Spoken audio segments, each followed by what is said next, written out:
Clown. There we go. So Got it. we're Excellent. the new economics discussion series, and we're going to talk about chapters 4 and 5. Five's a pretty short chapter. It's on leadership, and it's the shortest chapter in the book. Yeah. So, when you first bumped into profound knowledge, what kinds of things went through your head? My head was Uh, swimming. The well, thing I noticed, the thing I noticed right away was he's talking about how to transform an organization, but he tells you very clearly this is a fundamental way of looking at the world, and you can apply it to transforming your organization, but it's got applications everywhere. yeah. Well, when I first saw it, I thought, well, I immediately get the connection about variation because of my statistical background. Yeah. Within my first degree in statistics, we did a lot on, we had a 2 year course on communication studies. And I just managed to pass. But my wife will tell you that I can talk for everybody, but it's about with variation and about SOPK, it's for me it's about communication. And the hard part is to get others to understand about the system, knowledge, and psychology. Now, we studied psychology and communication studies, but being a statistician working in industry and specializing in quality improvement and processes, particularly, is about engaging with people and trying to engage them to think differently. And when you think differently, in my mind, then that's when I start to introduce the system. And so when you speak about the system and then the people, then you can bring in psychology. But I don't know what Sheldon thought, but it's a tough gig. It to try and engage people, it's not easy. And people, I think even today, struggle about variation. Um, I'm on LinkedIn, and I got a link from Bill McNeese in SPC for Excel about measurement system variation, and I pinged back a message because people don't get it. Engineers particularly think that if you measure something, the value is the right thing, but Yeah. it isn't. So coming back to, I'm on page 93, a system of profound knowledge. So he starts off with set an example, be a good listener, but will not compromise, continually teach other people, and help people to pull away from their current practices and beliefs. And I believe that's what I've aspired to over the last, hang on, I've got to count now, 47 years. Wow. Yeah. Wow. Yeah, I agree. I'm kind of the same way. The people part definitely is the challenging, and I like the way that he portrays it too, in terms of variation applies to people as well, right? It definitely does, and you can't treat them all the same. Yeah. And you talk about engaging people, and what I discovered in trying to share Deming's ideas, his concept that learning comes from outside and by invitation. I was struck by that by invitation, and I discovered that what I need to do is ask questions that engage people in a way that's going to have them ask me a question back. Because if they're asking questions, that's some kind of invitation. And if they're not asking questions, then you can talk to them if you want, but you may not get very far because they're not ready. They're not bad people. They're they're not ready to receive the information. They haven't asked for it. So telling them, I don't remember where I picked this up, but somebody said you can't tell anybody anything. Some you can lead to self-discovery. Mm-hmm. And so the idea is, and I used to when I worked here, and I reported to a quality manager, and he sent out a note that I thought was not a great idea. So I sent him an email that said, this is bad. You ought to retract that. And then he sent me a note and said, if you're so damn smart, what would you do? So I went down and knocked on his office door. That sounded like an invitation. And the idea is, if it's not an invitation, he'll throw me out. But he listened. We talked. He recognized what I was worried about. So that's progress. That starts the engagement. And also, I think when you speak to people, you know, and Dr. D talks about be a good listener, but you have to engage them without criticism. Right. You have to engage them and be supportive. And you try and, to use an analogy, it's like fishing. You have to throw the line with a bait and try and hook them in. But once you've got them, and I think Deming spoke about willing workers. Once you've got somebody who's interested, who's motivated, who wants to find out more, then you've got somebody who you can collaborate with and engage with them to move things in a different way. And that's when you bring in the system and the system of profound knowledge. But you don't go gung ho with SOPK.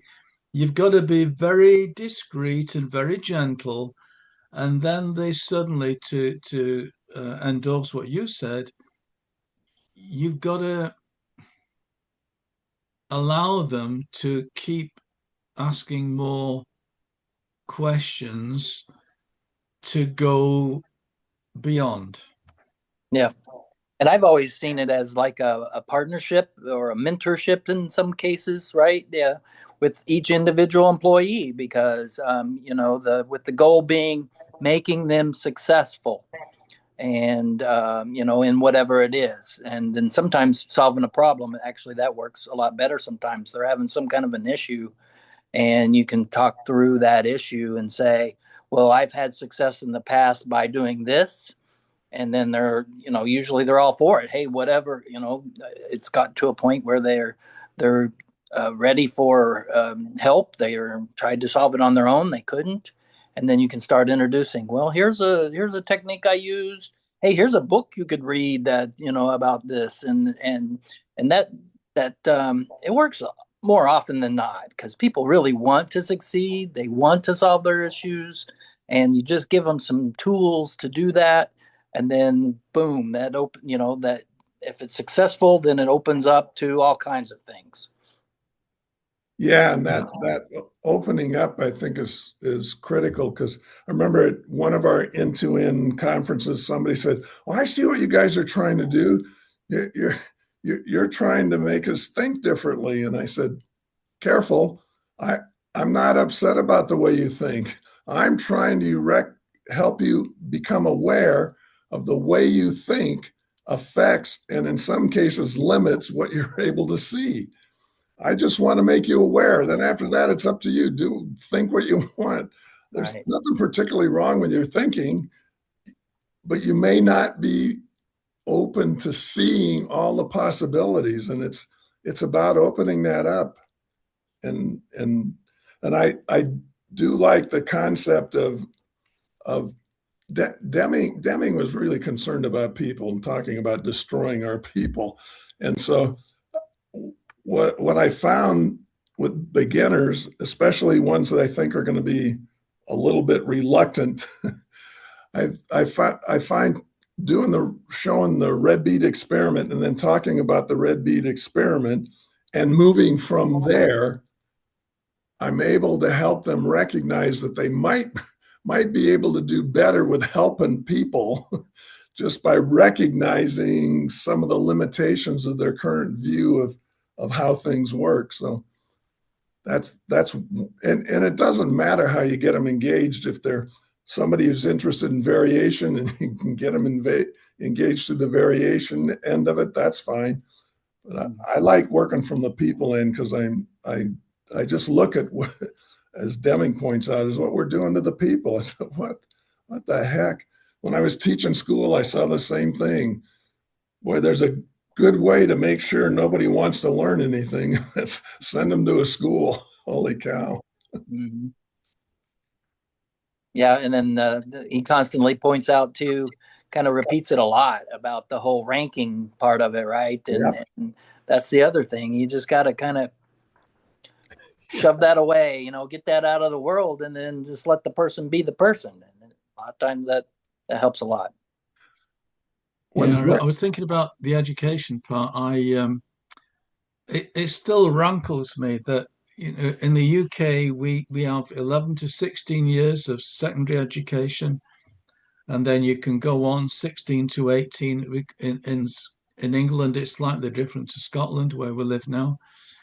But in England, it's a 2-year program, and you study what's called an A level, advanced level. And I was forced to do chemistry because my original intention was to study architecture at university, and that didn't happen. I met statistics, and that took me in a different direction. But the point of this is that I was in this chemistry A level class, aged about 17. We had to do a titration experiment, and it really hit home, this section in the chapter about education. And Dr. Jeffrey Bottomley was my school teacher, and we did this titration, and he told us to do the titration in the chemistry laboratory, and the measurement had to be exact. And I wasn't. I was off, not by much, but I was off.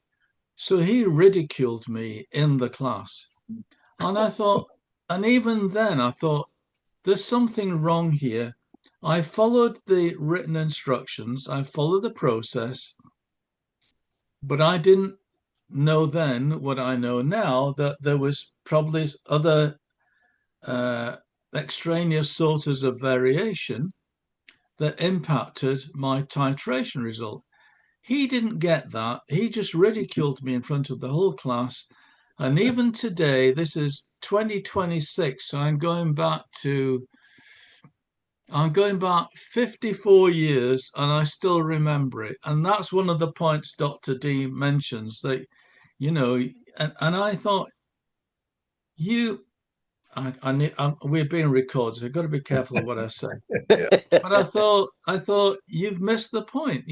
Instead of saying that, I said, well, Martin, because in the 16 to 18, it's not sir, you're on first name terms with the teaching staff. And you should have said, well, Martin, why do you think your result differs to everybody else's? Why do you think you got a different result? And I said, well, I would have said, well, I don't know.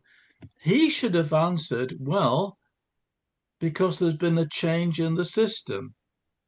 Something has gone on that we're not aware of, so that's worthy of investigation. But of course he didn't, because of the way he was trained.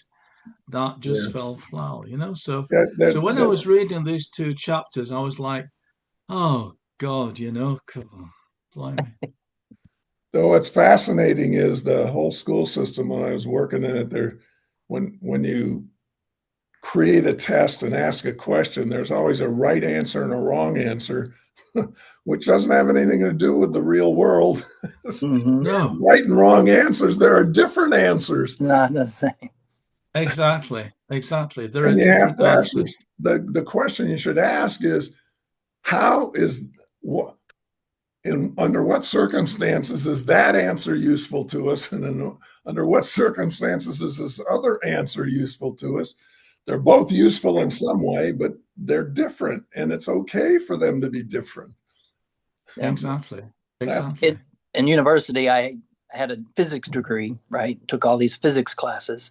And surprisingly, one of my favorite classes turned out to be an error class. So basically, it involved statistics as well, but it was very specific about precision of the measurement and then sources of error.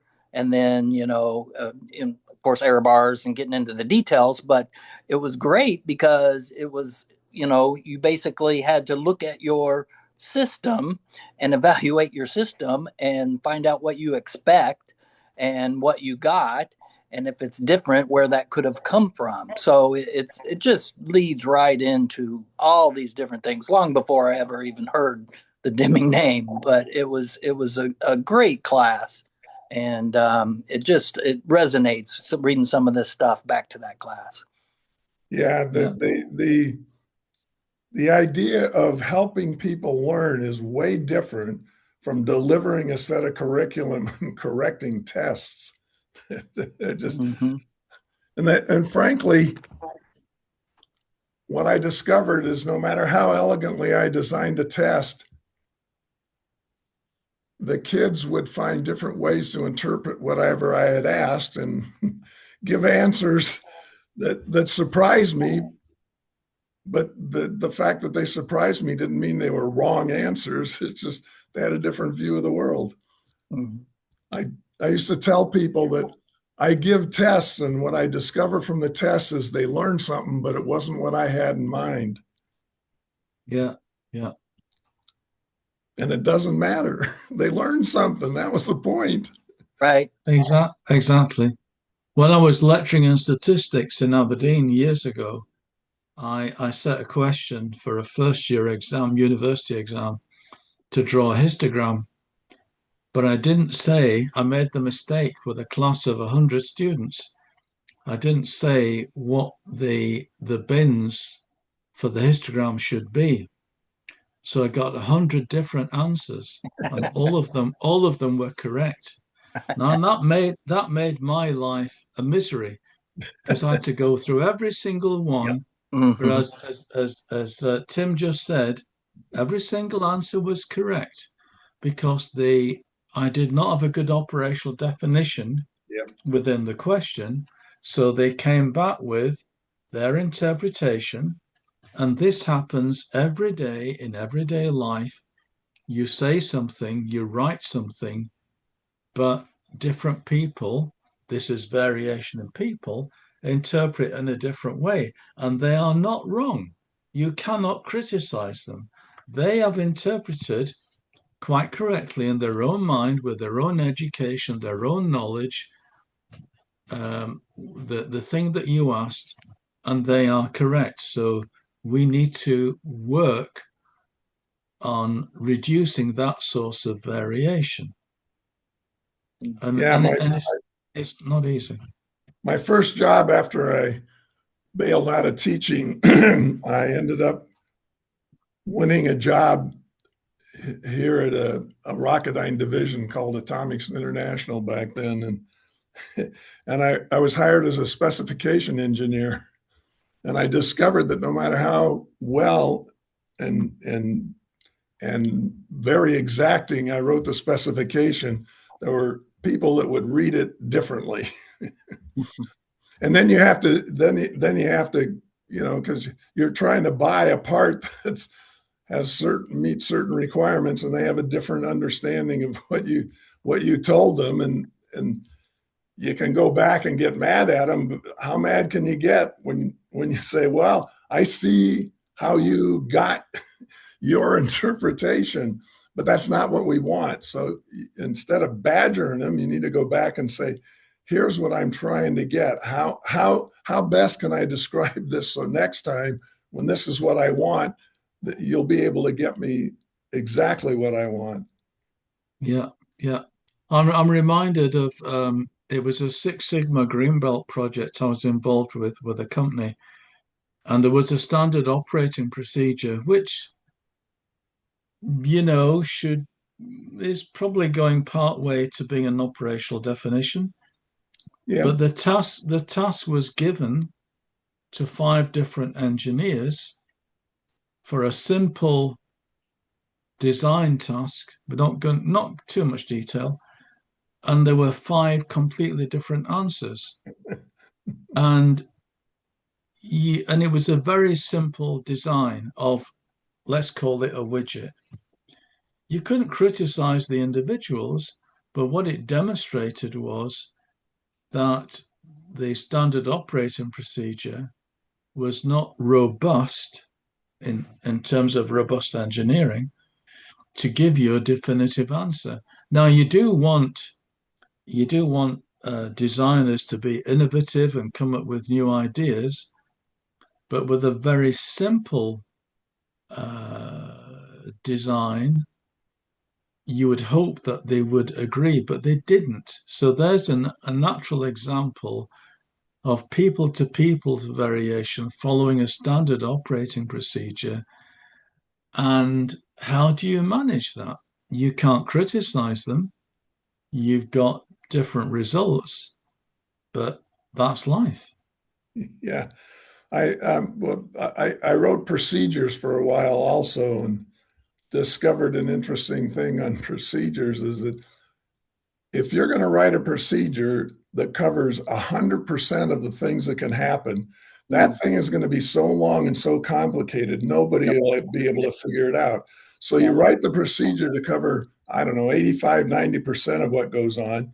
And then what you need to learn to deal with is when somebody comes up and does something different from what you expected, is to talk about that and go through it. I had a gal who was really good working for me, and she had to review some stuff engineers would write, and she had a rule book, so she knew what she was looking for and what was quote right and what was wrong. And she would sometimes come to me and say, I don't know, I bumped into this and it doesn't seem to fit in anywhere. Where I'm thinking about this, what about that? So we talk about it and we decide what we want to do. And right in her procedure book, she'd make a note of what she did under that case. It's a case she might not see again or rarely see, but she's got this notebook that over the years, she can look at things and recognize that there's a hiccup and know what to do about it because she's kept track of it herself. It was really clever. Mm-hmm. I think that's kind of the thing that might be missing going forward, with all the AI things going on in the world. That's great, and there's so much that they'll be able to do. But once again, you can't specify things 100%, and AI is going to miss it. And sometimes it may be big. It may be an assumption that's made out of the wrong material because it wasn't specified properly or something just obvious. Yep. I saw something yesterday when I was breezing through my phone while one of the matches was going on. I was looking for how many times Argentina had won the World Cup and and whatever AI thing jumped out when I think I was in Google. I don't know what I was in, but it jumped out and it told me they had won the World Cup in 1970. And that's the third time Brazil won it. So I knew that was wrong. I said, where the hell did they get that date? Yeah.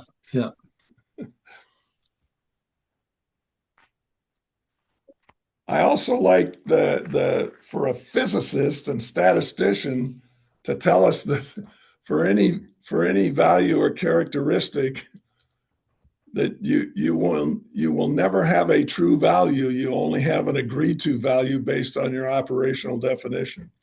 I think that's absolutely. Absolutely. And I love it. I love showing off to the engineers that and show off Deming's chart that he's got in Out of the Crisis that shows like 8 different ways over the years we measured the speed of light and the variation in each of those measurements. And now you look at that and say, so what is the speed of light? Well, what do you want? Which method do you want to use? Do you want to use the average? Do you want to use the mean? Do you want to use the high value? And there's no right answer. There's just, let's go with it, guys. Which one do we want to use? Yeah. Yeah. It's like, the idea of right and wrong. Yeah. Oh, I'm sorry. Yeah, just the idea that an answer is right or wrong, just getting away from that, right? Yes. Yeah. Obviously, you got the answer that is correct because that's what the system gave you. So it's not wrong. So you got to dig deeper. Yeah. Yep. Yep. And everything jumps back to purpose. I remember, what are you trying to accomplish? What are you trying to learn? So if you don't know what you're trying to accomplish or don't know what you're trying to learn, you're kind of lost. And I developed a way for the quality folks that work with me. When we go do an audit, we get the rules and regs they're supposed to be following, and we make a checklist of the things we want to go look at. But after we read their rules and regs and make our checklist, for any regulation that we're quoting there and we want to examine, the first thing I say is we have to understand the purpose of that. Why does that say what it says? What are they trying to accomplish? And then when we do the audit, one of the things we can check is they followed exactly what that says. Another thing we can check is they didn't follow what that said, but they achieved that purpose. Because the point isn't whether they followed what was said. The point is, are they doing what needs to get done to achieve the purpose they're trying to achieve? Mm-hmm. And frequently, a lot of the quality folks get mad at me because they said, well, if they're not doing what it says, then that's wrong. And I said, I don't know, maybe it's not phrased properly. They're whatever they did got them the result they were trying to get and would expect to get. So I don't know. I don't know why you'd think that's a problem. Mm-hmm. But do not lead us back into, people, as the point mentioned in the two chapters, people produce results that the managers want to hear. Yeah, exactly. They don't want to buck the system. And there's something about meeting sales targets on page 95. And I've personal experience of that. So the 3 monthly MBOs, I'm not going to mention the company, but people look at my LinkedIn profile, they can guess. But they meet the sales target, they've got their 3 monthly MBOs. But I was told by a country manager, yeah, the sales guys met their targets, but we know that we've sold equipment to this company and it's sitting in the corridor, $5 million worth, and it will never be used. Yeah. But the sales guys met their target, they got their bonus, and that's what drives them. And the same company spoke about the hockey stick. You know about the hockey stick? Yeah. Yeah. And that's driving the wrong behaviors. And then you've got lots of rework and things being pulled off site or reworked off site or brought back on site. And because it's driving the wrong behaviors. And it drives me nuts Yeah. because they're not looking at the big system, the being driven by MBOs, meeting targets, and it's driving all the wrong behaviors. It really is. Well, yeah, and the classic example I remember here in the States is when Sears told its automotive group they needed to be generating more income and they couldn't meet whatever the targets were. So what they started doing is as cars came in, they damage them in some way so they'd have to get fixed.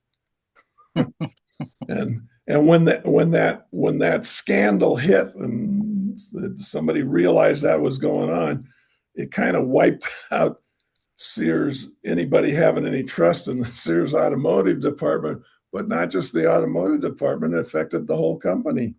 Mm-hmm. I'll be careful what I say again, but the one company I know of, the rectifiers were paid to rectify, let's call it bad work or mistakes in the production line. But again, the system was such that the rectifier had a friend who worked in the production line. So they worked out a system that if you deliberately make it wrong, I can rectify it, and then we can split the money between us. And that's what they did. Oh man. And I'm not going to say which company that was, but again, you can try and work it out. So, what one of my friends at Rocketdyne left the company and got a good job as a director of quality in another county not too far away. And I remember talking to him maybe 4 months after he'd been in that job, and he said, I did not realize how difficult it is to look at the objective they've given you and know that it's a bad idea to take action. You should wait until later, but if you do it now, you're going to get a bonus.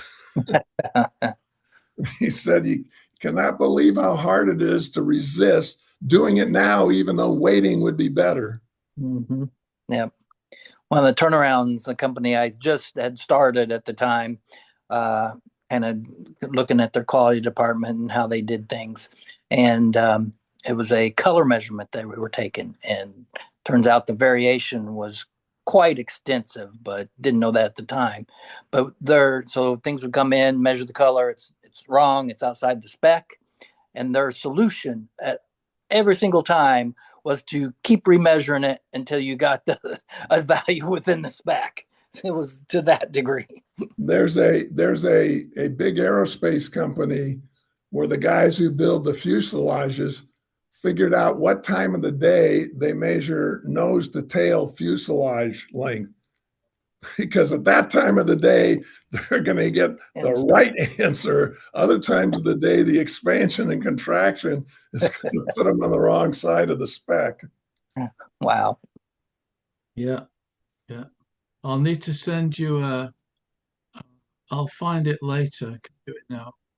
It's a newspaper article from the Daily Telegraph in the UK about the Nimrod aircraft, which was the surveillance aircraft. Yeah, I remember. And they eventually every aircraft was bespoke because nothing was to specification, and it hit the national news. I'll send it later. Yeah. Mm-hmm. That's the other thing, and Deming gets into it later, but he mentions it in Out of the Crisis. He said something is terribly wrong when a part just outside the specification limit is deemed non-conforming and one just inside is deemed conforming. He said that doesn't reflect the world. And then he comments the Taguchi loss function is a better view of the world. And I certainly agree with that. That it's not about whether you're inside or outside the spec limit. It's about whether you're making the part on the target value you're trying to achieve. And following up on that, on the target value, the U-shaped curve, the loss function. When you look at that as a geometric dimension and tolerancing, not everything has to be on the nominal. Right. Not everything has to be. So you have to understand the system to say which ones do we really need to control with SPC, and which ones can we relax and allow wider within the specification limits, but allow some drift and movement, but it will still be okay for the overall system. And that's a difficult part. So when I was working, I will mention it this time, when I was working at Jaguar, and we worked on the Jaguar S-Type, Lincoln LS6, LS8, we were working on the quality, advanced quality planning program. And I said, what are your special characteristics? And the design engineer said, everything's a special characteristic. I said, that can't be. I said, you're going to make manufacturing nightmares come true. That cannot be. You've got to determine which ones are important I'm getting all agitated again. I need to bring my voice I down. know. And which ones you can relax. And they didn't get it. They Yeah. did not get it. Well, in the loss function, just the concept helps you, because if you've got a flat loss function, you can't get too worried Yeah, about the variation. You might say, well, hell, we can put up with quite a bit of variation on this feature, but other features, the loss function is very steep, so you want to be very close to the target. yeah, yeah. And determining that is part of the challenge of engineering. It's not about Mhm. how good each of the piece parts is. It's about how well they work together. Right. Exactly. And The, I remember um, I think it was Ford engineers took apart a bunch of their engines and measured everything they could measure on all the parts. Took apart some Toyota engines and measured the hell out of everything. And their conclusion was the US parts that they made were better. And their other conclusion was the Toyota engine performed better yeah, because the Japanese worked on how those parts interacted, not on how good they were individually. And, Right. yeah. and in the US, they didn't even consider that. It didn't come up in the conversation. I've noticed There's too. a Go ahead. go on. No, no, carry on. Yeah, I've noticed too that on the development side, a lot of times, a part will come in and you're in the prototyping stage, and oh, this isn't going to work, so we adjust this other part or rework it or tighten the tolerance or whatever, and just because you're matching up the parts there, and but then that gets flowed through into production, and it's just based on one specific thing, and it just happens so common that there's not this kind of a step back and, like you said, how do all these parts work together and release that into production. You just get stuck with some of this stuff. Yeah. I can recommend an American guy, Wayne Taylor. His website is variation.com, and he's got a simple tool called I think it's called Variation Simulation Analysis, and it's an Excel add-in. It's really good. I don't think it's too expensive. It's just a few bucks. Um, but it goes through some examples where you can determine what you do need to control, a tight tolerance, if you will, and what you can relax so the system works together. And I think he's a consultant to the Food and Drug Administration as well, Mm-hmm. medical devices. So it's worth looking at. I think it's got some white papers as well. I'll be back in a moment. Excuse me for a moment. Okay. Yeah, we years ago, a couple of decades ago now, we had some engineers who were interested in the variation and understanding how it affected the systems, and in particular the engine system. And they were designing a new engine, and there's this plate that's, I don't know, inch and a half, 2 inches thick. And they had to drill like 600 holes in a drill and ream them because they needed to control that diameter very well. And then there's a post that goes into it that they have to braze in there. So they learned enough about variation to understand that the key was making sure the gap between the post and the holes were within, I think they were looking at 3 thousandths to 5 thousandths of an inch. Because if it was bigger than that, the braze just goes all the way through. It doesn't really join anything. And if it's smaller than that, the braze can't get through, so Not it doesn't join anything.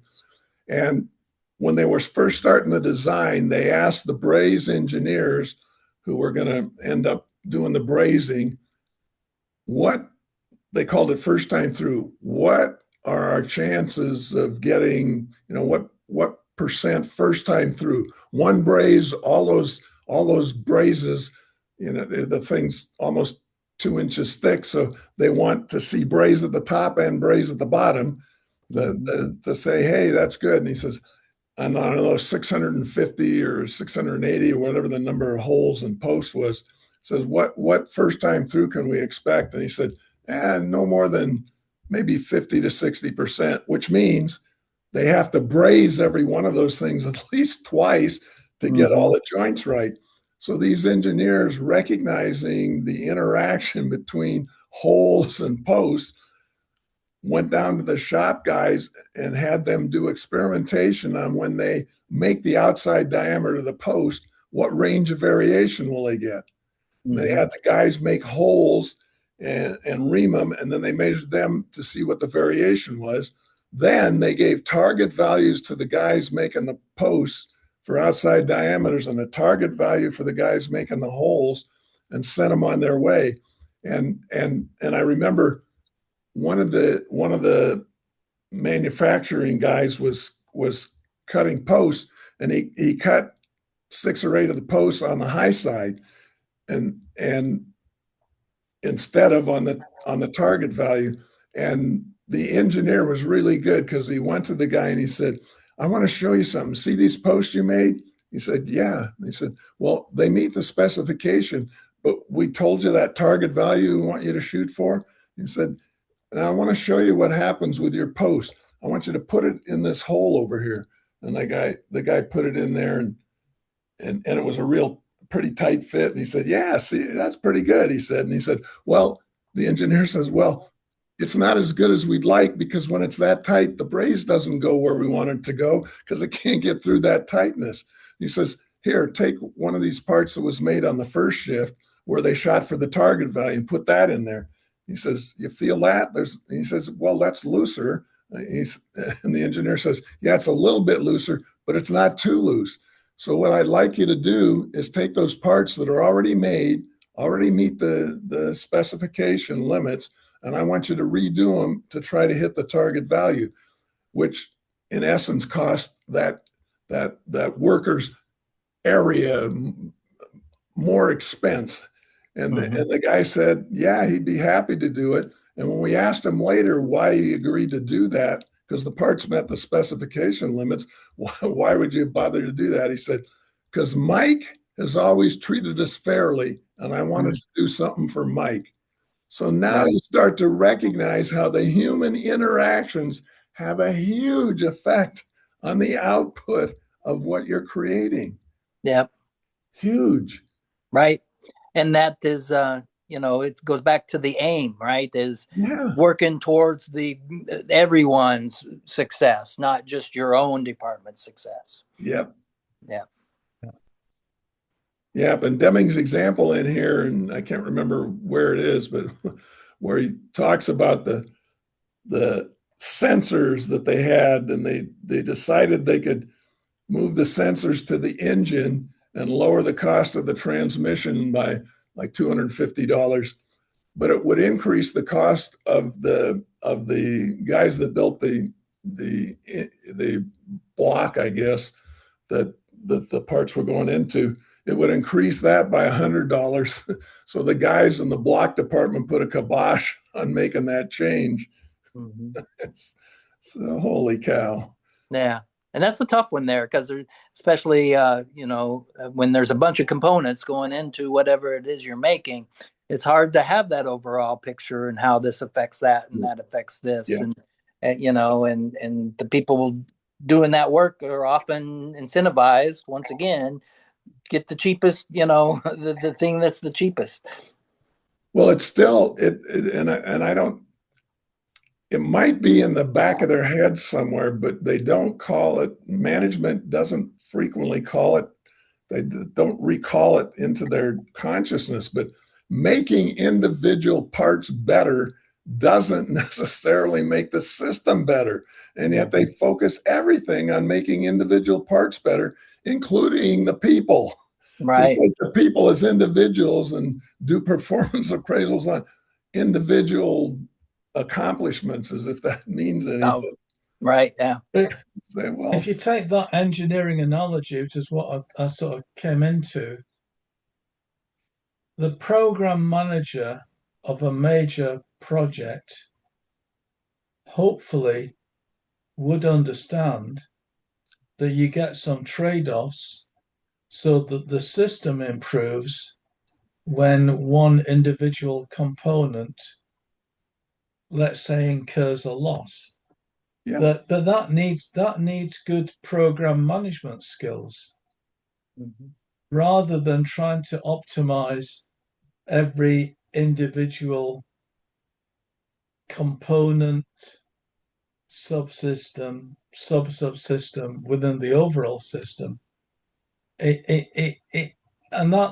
that's to me smacks of a lack of education, a lack of knowledge within the enterprise. Yeah. And it's driven by bad behaviors, by specifically management by objective, meeting targets, meeting bonuses. You get your bonus irrespective of if it's beneficial to the system as a whole, but it doesn't matter because you've met your bonus. So Yep. And there are other way more subtle things going on. I discovered when they put me in charge of cause and corrective action in aerospace, that means something went wrong. We got to figure out what we're going to do to make what caused it, what we're going to do to make it go away so it doesn't happen again.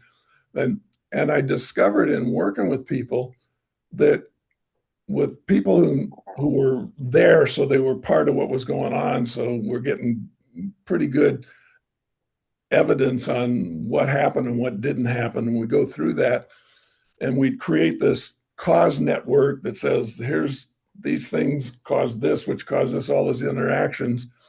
And then we could do that generally for most things in about an hour with eight or 10 people. We'd be done with an hour. And then it would take us two more meetings of at least an hour each, because there was a requirement to identify a root cause. And there were all these arguments over what the root cause was. And my brain is thinking, why are we arguing over the root cause? We looked at the causes, we found out the causes, what we think they are. We took action on the ones that we think are going to help. What the hell does it gain us by calling one of them a root cause? The answer is nothing. But what I discovered was when you call the root cause one thing, that gets associated with a department. Mm. So they right. get a little mark against. Point the finger. Everybody's arguing about something, so they don't get the little mark against their departments. And I'm saying, I got a solution to this. There's no such thing as a damn root cause, and you're not going to identify it. Yeah, there's that finger pointing needed to, everybody wants to find that person or process or whatever to point that finger to and be done Yeah. with it. Yeah. Yeah. We used to cynically call it, we have to find the root who. Mm-hmm. Yeah. And I am always fascinated because even simple systems, there's no such thing as a single root. Right. Whatever goes wrong with the system was an interaction. Absolutely. I don't know the whole concept. You mentioned it, to my mind, Tim, you mentioned a key word there, interaction, or what I would call dependencies. Yeah. And there are, in my career, there are so many individuals who do not comprehend interactions or dependencies. And it's like doing the what, if, then, else. What are the consequences? And they just don't hack it. They just, they're one thing at a time, and they're not trying to think of multiple interdependencies that can have an impact, will have an impact, sometimes beneficial, quite often detrimental. Yeah. And they just don't get it because I think I mentioned this a couple of weeks ago. It's lack of education, and certainly in the UK and Europe, my experience is it's lack of university education about interdependencies and how things can react together give you good news or bad news. But again, that's bringing us back to the system, the larger system, because they're too focused on it's too narrow, and it saddens me. It really does. My wife she's a retired. We're both retired. I hate it. I'd rather be working. On my LinkedIn page, I've said retired but happy to help. And I do things for free because I want people to change the way they think. But my wife and I, 20, 30 years ago, just soon after we were married, said, we used to get home and what's happened at work today? Well, and I said, you know what? In 30 years' time, we're going to have the same conversations. Nothing's changed because the system has not changed. And it really saddens me. And now we've got, Sheldon mentioned AI. AI is a bit like the World Wide Web. It could do some great things. It could do some really horrible, nasty things. And it's not self-governing, No, and it could create mayhem. And without mentioning individuals, I think there are some real issues that could come up. There's some wonderful things AI can do. sure. And of course, when you mention AI, what's the operational definition? Because I found something Yeah, on LinkedIn Mm. a few months back. There's like 9 different definitions. yeah, So, Yeah. I don't know. yeah. You talked about the education and what's going on and earlier you talked about knowledge, and certainly that's what's missing is the knowledge. And and it's not as if you can accuse them of being evil if they don't know something. They can't take action on it.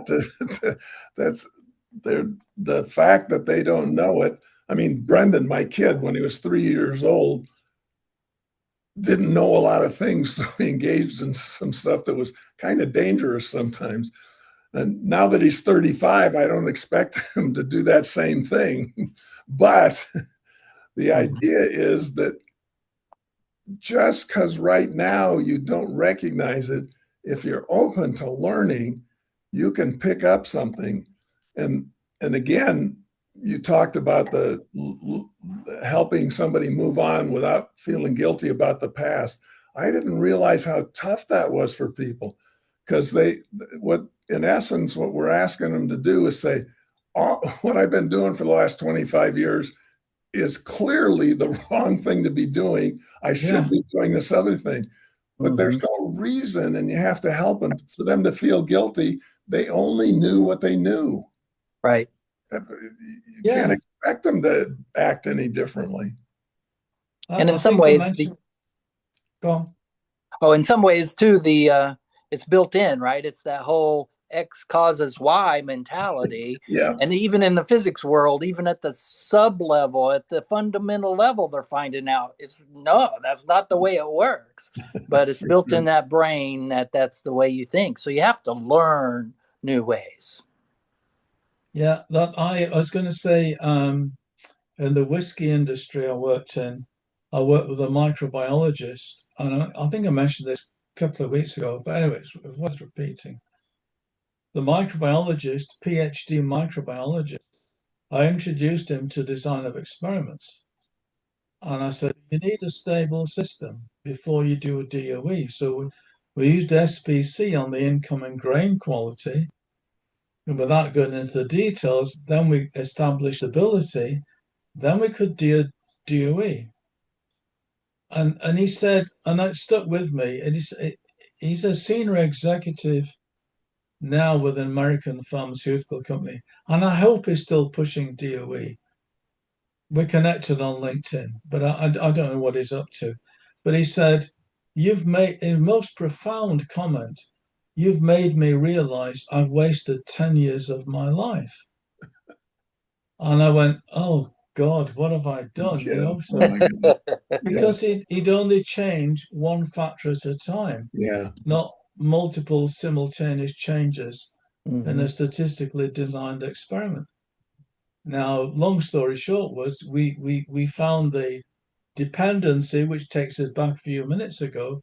We found that interaction, which nobody knew about. And that saddens me, because the plant manager, the distillery manager, everybody knew nothing about it. And the distillery were recording the incoming grain quality, and one of the measures was moisture content, and it was written in the ledger, but nobody looked at the data. What a waste. So it really saddens me. It comes back to education again. And then, and I think, I don't know what Into-In Thinking or the W. Edwards Deming Institute or any other Deming group is doing, but we must change education. We have to change education, because to me that's one of the root causes of the problems we have. I will say Agreed. lack of education, bad education, ignorance, whatever you want to call it. And I'm not going to be here another 50 years, but Yeah. you know what? I don't want people in 50 years' time to be having the same conversation. They were thinking, yeah, we've made change. Things happened 50 years ago, because we can now see the benefit. But where's it going? I don't know. Yeah, it's intriguing, and Deming talks about that, especially when he talks about business schools. But that what we are doing, and we don't recognize how troubling that is as far as learning goes. We are teaching people what we did in the past when things happen to prepare them for the future. And first of all, the past is not going to repeat in the future. There may be some rhyming and some things that are the same, but unless the future replicates the past, what you did in the past is pretty much irrelevant. The question is, what are you going to do in the future? Yeah, I remember, and I will say this time, Jaguar Cars 1992 manufacturing plant in Birmingham. The consultancy came in and said, you've got all this data on manufacturing. We can look at that, and we can use past data, use a regression analysis, and predict the future. And I thought, no, you can't.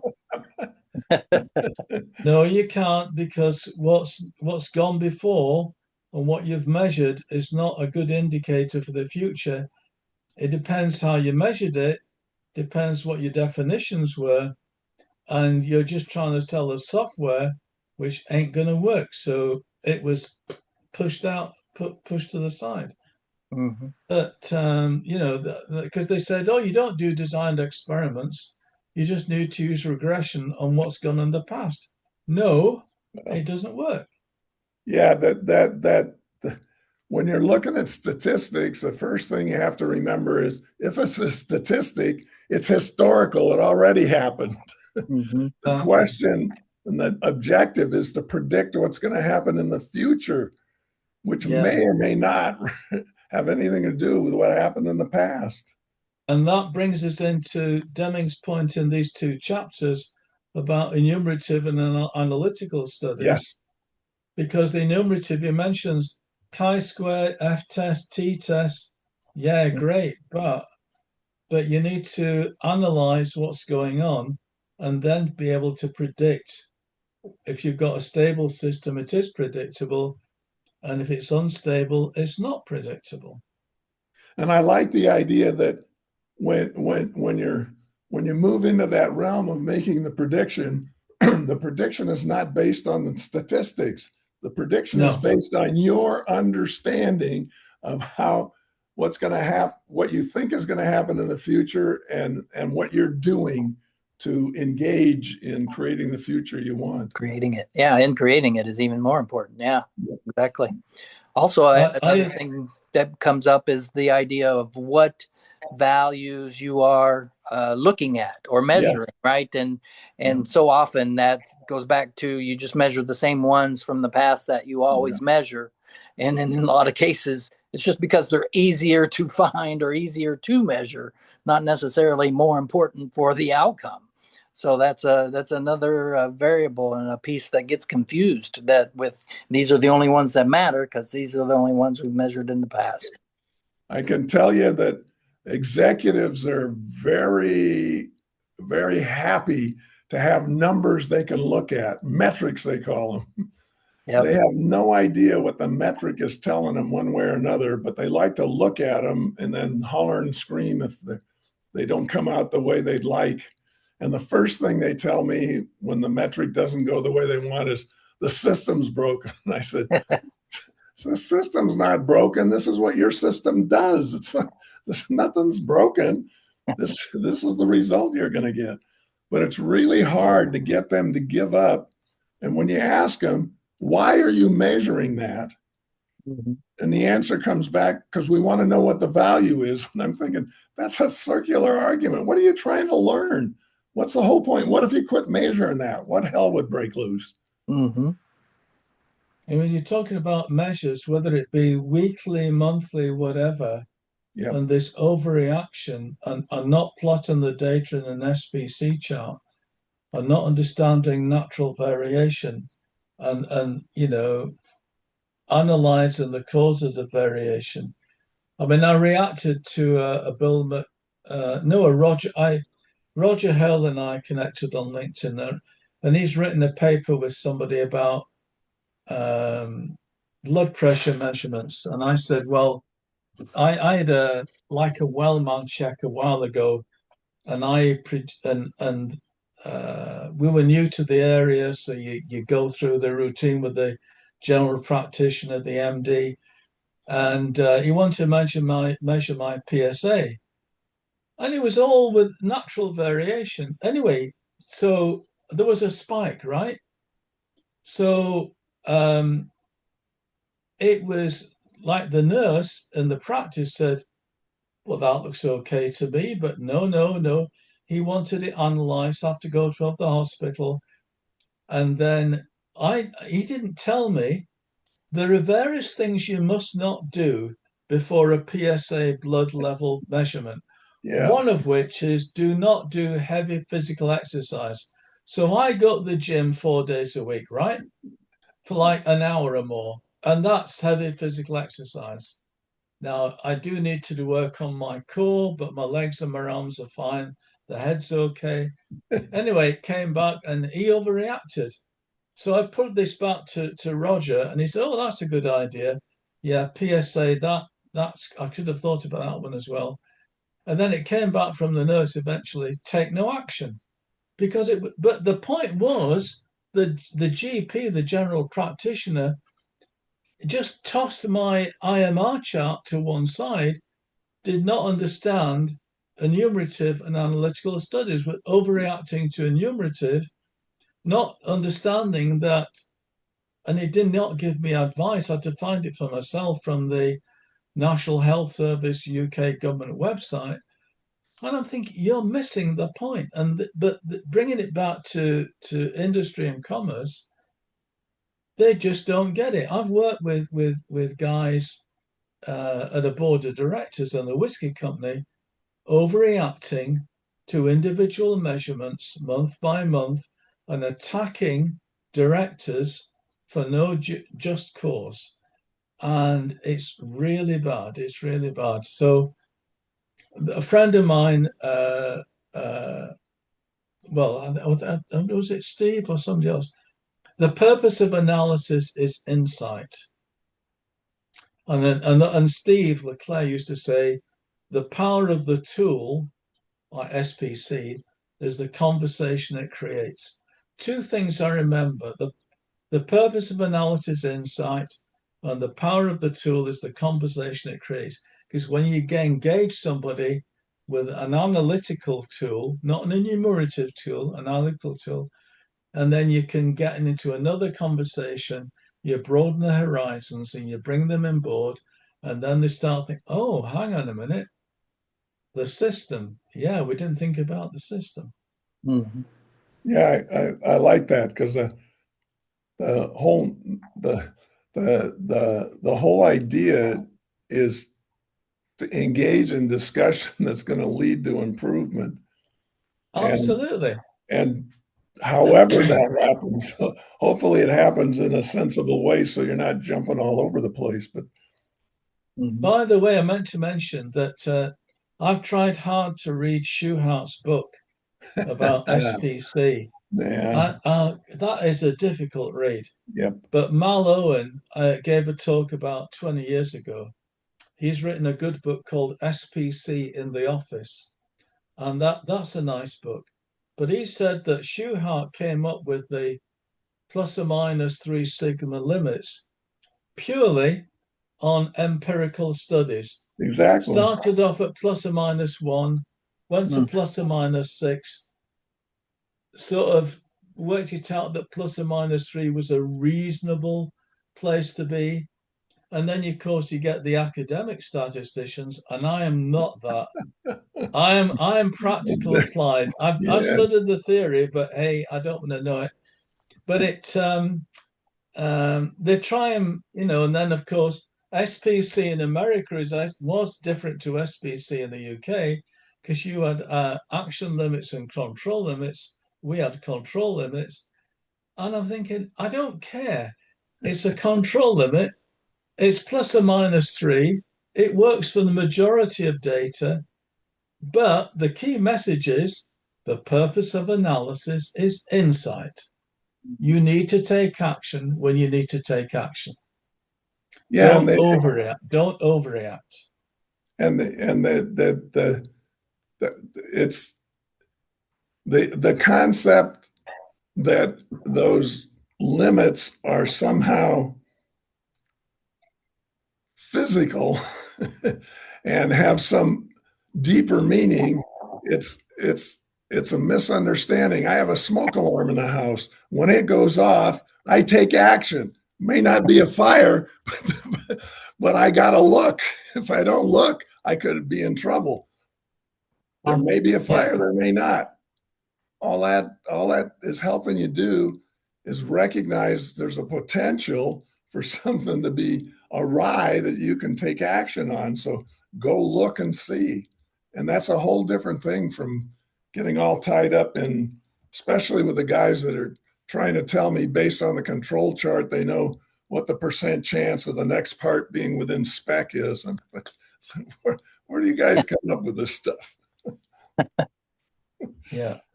That and the experience that a lot of the data collection that takes place isn't for analysis, it's for reporting, right? It It's is. okay, you got to shove it into this report, put the graph Yep. in, and it's just something you do every week or every month, and that's the end of it, and that's just, it's not useful. What helped me get rid of them requiring people to identify root causes was using just that. The purpose of analysis is insight. I want to know what insight you get by declaring something a root cause. Right. I said, Yeah. you already got the insight by looking at all the causes. What the hell are you gaining by naming one of them? Mm-hmm. Yeah. So Deming in one of the things I like in the leadership chapters, he doesn't choose somebody famous that everybody would recognize. Thomas Jefferson, Abraham Lincoln. He chooses Morris Hanson, and I don't know for sure how well he knew Morris. They were both from Wyoming, but I don't know how much they interacted. But clearly, he knew the story of Morris and what he did with the Census Bureau. So I thought that was a good way to indicate you don't have to be a hotshot to be a leader. Leadership is it's not a position.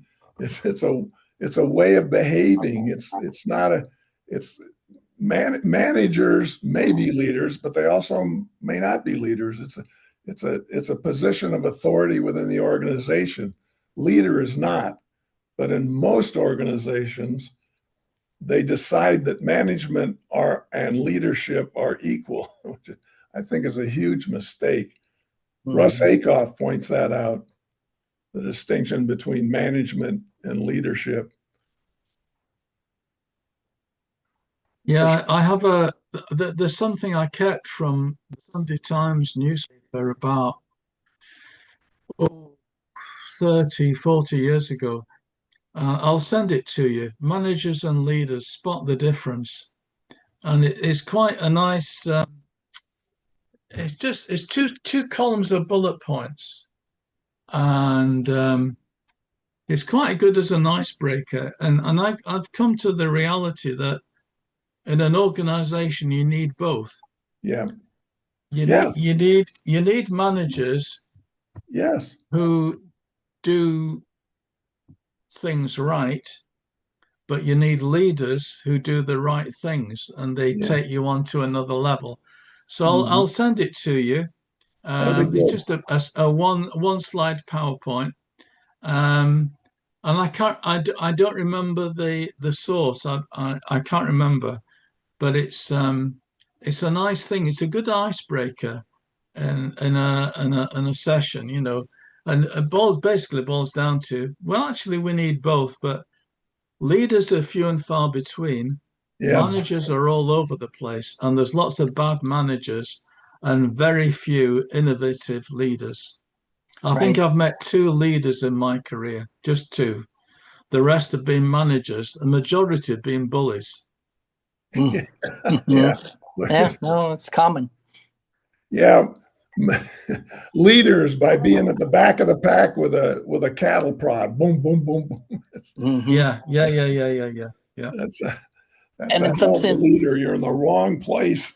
Yeah, and in some sense, some of the goals are totally opposite, right? A manager is, hey, stay in line, keep doing things and by the rules, and don't come outside the box. And a leader, has got to try to prompt those kind of behaviors. Yep. And Deming recognizes the difference because he talks about a system needs to be managed. Mm-hmm. If you can't manage the system, you better draw a smaller boundary. Yeah, I had looked up when I read that part. Hansen, just kind of did the Wikipedia thing, and it turns out he had actually, I don't know if it's before or after, but he had taken a course from Deming, so he knew some of the Deming philosophies for sure. They had interacted, yeah. Okay, that's good to know. And Deming likes to use things that are familiar to him, and I think if Hansen is familiar to him, it serves a couple of purposes. Yeah. Hey, I know the guy, I know the story well, and it's an example of not having to be a hotshot, a manager, or in anything in particular to be able to be a leader. Right. All you need is an idea and a way to explain it so you can get other people to help with the idea. Yeah. And people don't forget. And it was in that example a lot where people remembered him and wanted to duplicate him, right? And, you may forget bosses and all, but if you come up with a true leader, you're not going to forget that.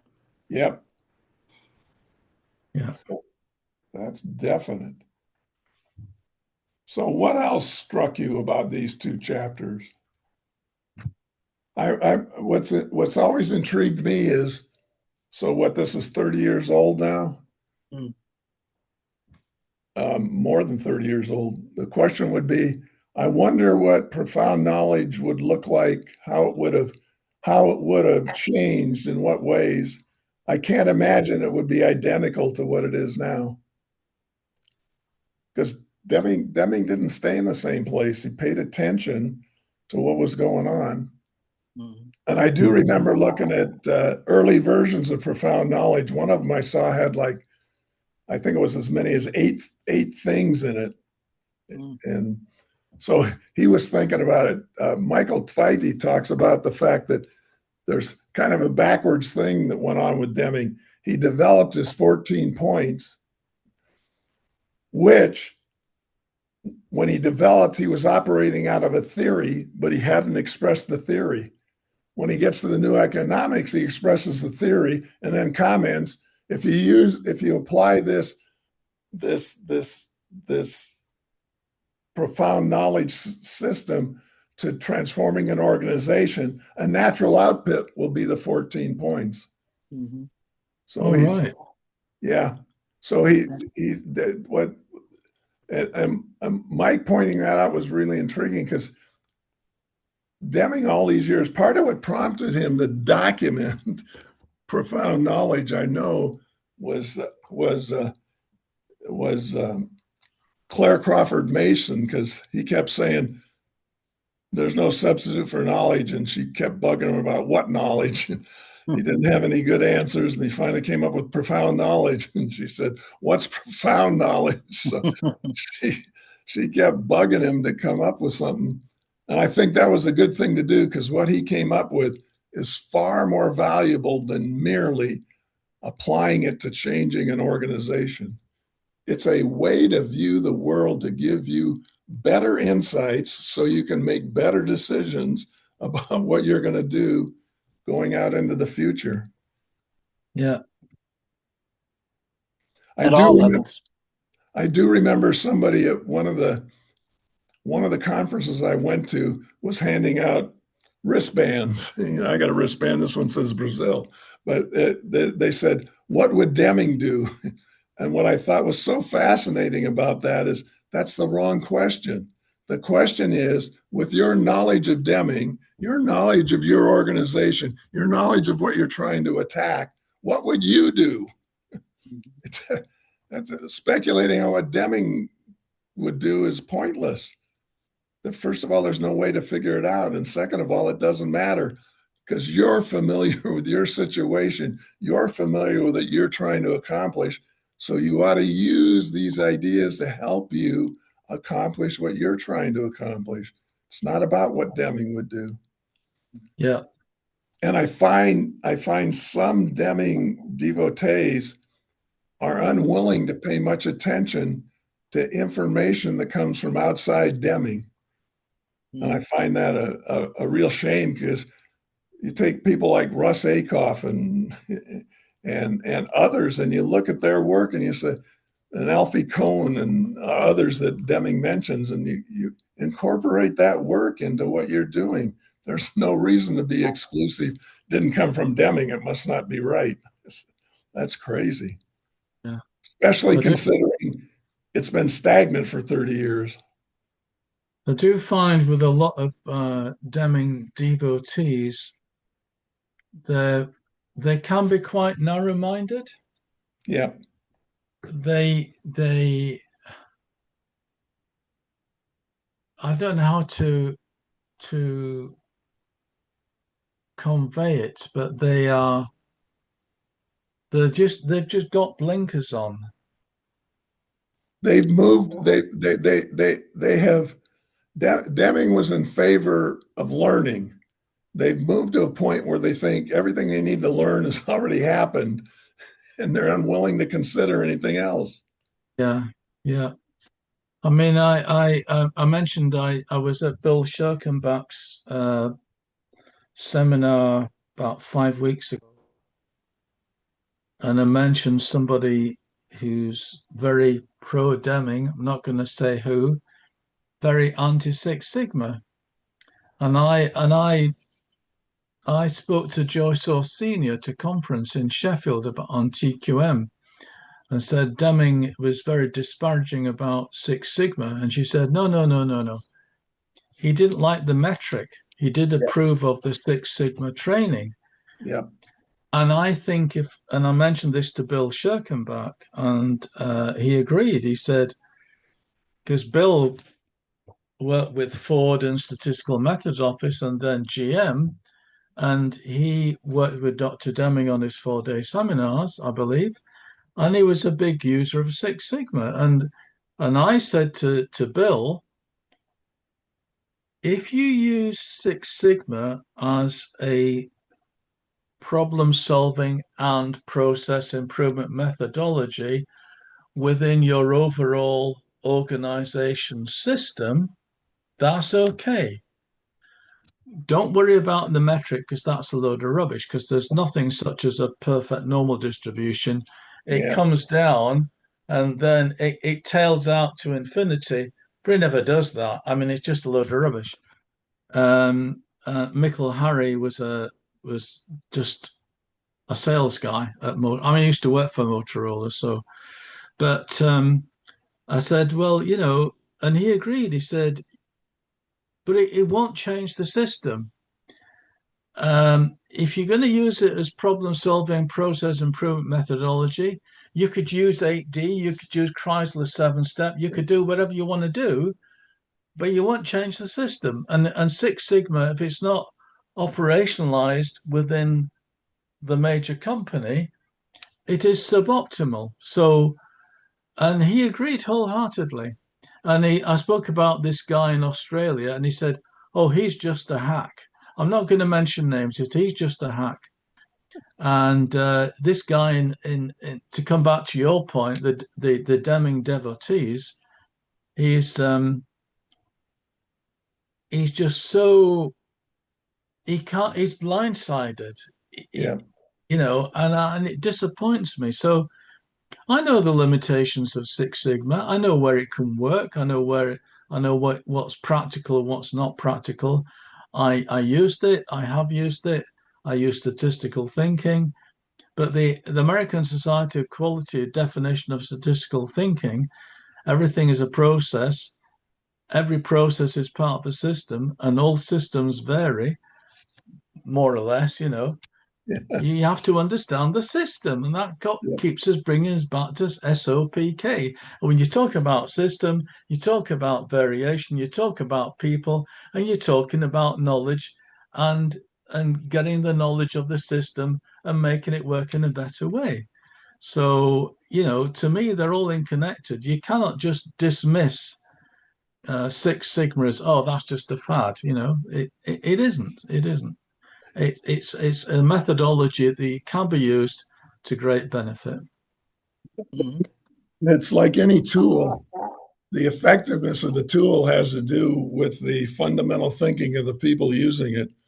Absolutely. And if your fundamental thinking is we're going to make the pieces better and that'll make the system better, it doesn't matter what you use, you're in trouble. Whether it's Six Sigma or anything else, you're trying to make the system better. In fact, a whole bunch of people that are really fond of the 14 points don't recognize that his point about improvement isn't improving everything everywhere all the time. It's improving the system. Right. Correct. It's improving the system, for heaven's sake. Right. And it's But learning, not knowledge. So it's ever Yes. expanding and keep continuing. So people get disconnected from that idea.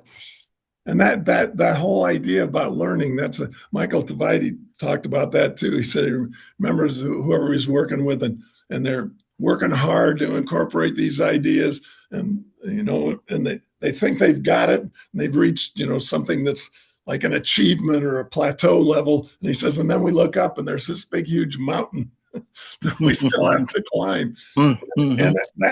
And that reminds me of what Richard Feynman said. He said the experimental physicist is always facing an ever increasing frontier of ignorance. Not because they're getting stupider, because they got smarter and found out how much other stuff they don't know. Absolutely. And that's exactly what Michael was saying. We did this and thought it was an accomplishment. And indeed, it was a great accomplishment. But there's no end to it. There's no end to the learning. You can keep going and learning more. And you should. That's the point.